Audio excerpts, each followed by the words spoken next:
Nakatakdang sampa ng reklamong qualified human trafficking ng NBI ang dating kongresista na si Mike Defensor. Live mula sa TV5 Media Center, nangungun sa balita si News 5 Justice Correspondent Camille Samonte. Camille, naisampa na ba ang reklamo at saan ito nagugat?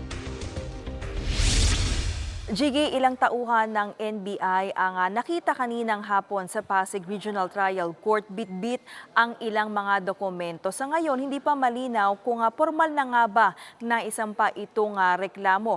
Ang reklamo ay nag-ugat sa sinalakay na KTV Bar and Hotel sa Pasig City noong Abril. Sa pagsusuri ng NBI, nakitaan ito ng paglabag sa building code. Nilagyan daw ito ng mga tagong lagusan, gaya ng mga pintuan at hagdanan na kumokonekta sa hotel at KTV bar. Yan ay para magbigay daan umano sa sex trafficking activities. Mahigit 50 babaeng biktima ang umano ng sexual exploitation ang nasagip mula sa gusali. Natuklasan ng NBI na si dating Congressman Mike Defensor ang chairman ng korporasyon ng may-ari ng commercial complex kung saan nakatayo ang gusali. Dawit din sa reklamo ang anak at asawa ni Defensor na sinasabing may-ari ng naturang bar at hotel. Non-bailable o walang piyansa ang qualified human trafficking. Jiggy. Anong payag ni Defensor tungkol dito, Camille?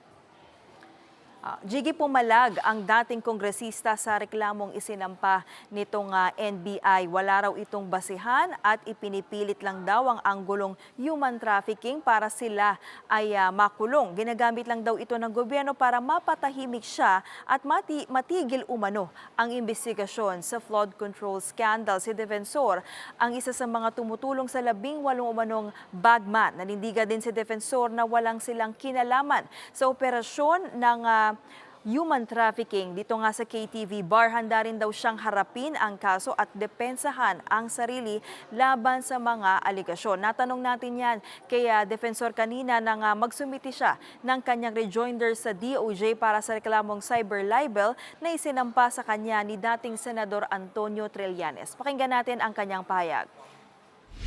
Kami yung may-ari ng building, di ba? Marami kaming lessor. I think we have about 20 lessors. Kung ano man yung activity nila, hindi mo naman alam. Talagang nanggigipit ng gusto ang NBI. An NBI being used as a weapon by Attorney Melvin Matipag. No? Ni Matibag. Siya talaga nagtutulak niyan. At syempre, ang gusto niya, gipitin yung aking pamilya. Gipitin kami, patahimikin kami. Jiggy, sinusubukan pa natin ng hingan ng pahayag itong si Patibag tungkol nga dito sa sinabi ni Defensor. Yan muna ang latest. Balik sa iyo, Jiggy. Yan ang ulat ni Camille Samonte live mula sa TV5 Media Center.